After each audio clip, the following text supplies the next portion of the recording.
ჩვენ ბევრ რამეზე შევთანხმდით. ის ძალიან ძლიერი ლიდერია. ისეთი ადგილიდან მოდის, რომ სხვანაირად ვერც იქნებოდა. მომწონს და ვაფასებ, რომ სირიის ახალი პრეზიდენტია. ჩვენ ყველაფერს გავაკეთებთ, რომ სირია წარმატებული იყოს, რადგან ის ახლო აღმოსავლეთის მნიშვნელოვანი ნაწილია. ახლა ახლო აღმოსავლეთში მშვიდობაა. უამრავი წლის განმავლობაში ეს ნამდვილად პირველად ხდება. თუ სირიის წარსულს გადავხედავთ, მათგან უამრავი ექიმი და იურისტი მოდის. ძალიან ბევრი უდიდესი ინტელექტის მქონე პროფესიონალი. სირია საოცარი ადგილია შესანიშნავი ხალხით და ჩვენ გვინდა რომ წარმატებული იყოს დანარჩენ ახლო აღმოსავლეთთან ერთად. ვფიქრობ რომ ამის გაკეთება ბატონ ალ-შარაას შეუძლია. ის ასევე ძალიან კარგად ეწყობა თურქეთს და მის შესანიშნავ ლიდერს პრეზიდენტ ერდოღანს, რომელიც სირიაში მიმდინარე მოვლენებს მხარს უჭერს.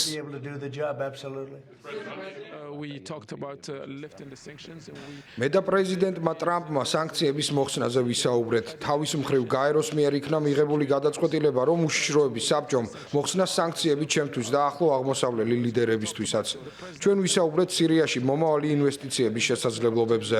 გვინდა რომ სირია როგორც საფრთხე აღარ აღიქმებოდეს, არამედ განიხილებოდეს როგორც გეოპოლიტიკური მოკავშირე და გახდეს ადგილი, სადაც შეერთებული შტატები დიდ ინვესტიციებს განახორციელებს. რაც შეეხება ალ-ქაიდას და ჩემს კავშირს ამ დაჯგუფებასთან, მე მხოლოდ 19 წლის ვიყავი, ანუ ძალიან ახალგაზრდა და იმ დროს გადაწყვეტილების მიღების არანაირი უფლებამოსილება არ მქონდა. ამ ყველაფერთან არანაირი კავშირი არ მაქვს. უბრალოდ ალ-ქაიდა იმ დროს ჩემს ტერიტორიაზე მმართველობდა. ჩვენთვის თითოეული ადამიანისთვის სიცოცხლე მნიშვნელოვანია. ჩვენ ვიცით რომ ხალხი ომისგან იტანჯება, განსაკუთრებით მშვიდობიანი მოქალაქეები, რომლებიც ომის საფასურს იხდიან, უზარმაზარ საფასურს.